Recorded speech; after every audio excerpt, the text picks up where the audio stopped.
ओडिशा की राजधानी भुवनेश्वर के साथ पूरे प्रदेश में ग्रीष्म प्रवाह का द्वार शुरू हो गया है। अप्रैल महीने के प्रारंभ में ही सूर्यदेव के प्रकोप ने इस वर्ष पड़ने वाली गर्मी की झलक पेश कर दी है। अधिकांश शहरों में तापमान 40 डिग्री को पार या फिर उसके आसपास पहुंच गया है। इतना ही नहीं, मौसम विभाग ने कहा है कि यह स्थिति आगामी 6 अप्रैल तक जारी रहेगी और दिन के समय असहनीय गर्मी पड़ने के साथ ही रात का तापमान भी सामान्य से 6 डिग्री से अधिक रहेगा।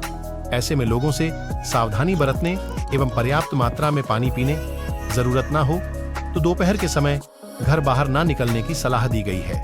राज्य में लगातार पड़ रही गर्मी को देखते हुए राज्य सरकार ने कुछ दिशा निर्देश जारी किया है। सरकार ने विभिन्न विभागों को समन्वय बनाकर काम करने एवं प्रचंड ग्रीष्म प्रवाह का प्रतिकार एवं मुकाबला करने को निर्देश दिया है। विशेष चिकित्सा आयुक्त की तरफ से सभी जरूरी कदम उठाने को निर्देश जारी किया गया है।